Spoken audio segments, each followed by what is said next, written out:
Hello, it's Thursday and I have a little bit of a different video today. Not that different, but a little bit different. This weekend I bought myself an early birthday present, and that birthday present is the LEGO BB-8. Isn't it pretty? A new bunch of LEGO Star Wars sets have just been released and this is one of them. Number 75187. I got this particular one for a couple of reasons. The first being that I love BB-8. Of the subjects of the new Star Wars sets, my favourites are BB-8 and the Millennium Falcon. Have you seen the new Millennium Falcon? It's beautiful, it's amazing. It's really expensive, I can't afford it. But that brings me on to the other reason why I got this set, because it's one of the cheaper of the more elaborate ones. It's £85 I think, but I got it on sale, which added to its charms. So yeah, I got this set because one, I love BB-8, and two, the price was right. Or it was better, anyway. So I thought I'd make a video of me building the LEGO BB-8. I thought that could be fun. And at the end I'm going to review it as well, both the finished model and the process of building it. Because I think that could be quite interesting. I've never made a LEGO set before, and if you fancy seeing how I make LEGO BB-8 and also my thoughts on it afterwards, then yeah, stick around for this video. Let's get started.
So here's BB-8 all finished. If you turn the right dial, the head moves, and if you turn the left one, the flame comes out.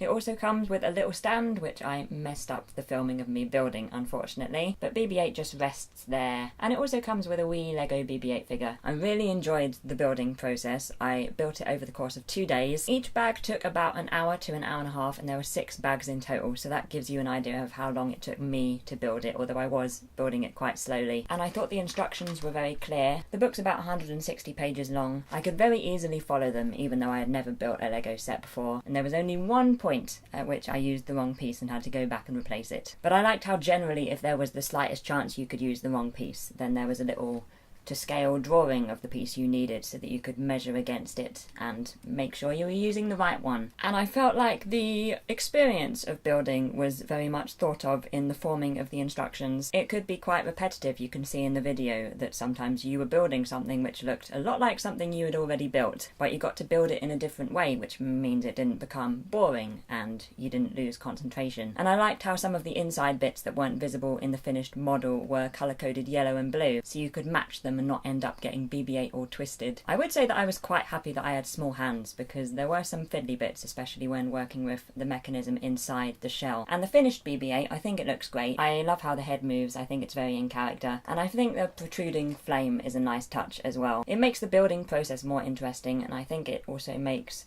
the finished model more interesting and fun. So I'd recommend this set, and I'd love to build another one of the Star Wars Lego sets at some point if I can ever afford it. The building was so much fun, and you get something at the end. So I'd give Lego BB-8 and the process of building it 4.7 out of 5. It loses a 0.2 for being sufficiently expensive that I may never be able to build one again. And I think it loses the other 0.1 for just not being the same size as it is on the box. I mean, I don't need it to be bigger, I don't need it to be the same size as it is on the box. But because of the box, you end up feeling like it's a bit small. I feel like maybe just the picture on the box could be a similar size to the model and everything would be fine. Let's move across to the end screen. If you would like to see my latest video, then you can do so below me here. And if you want to see more Star Wars videos from me, then I recently uploaded a 3-part walkthrough of my Rey cosplay, and you can see that below me here. If you fancy subscribing to my channel or visiting my website, then you can do so beside me here. I hope you have enjoyed this video. I hope you have a wonderful day, and I will see you tomorrow.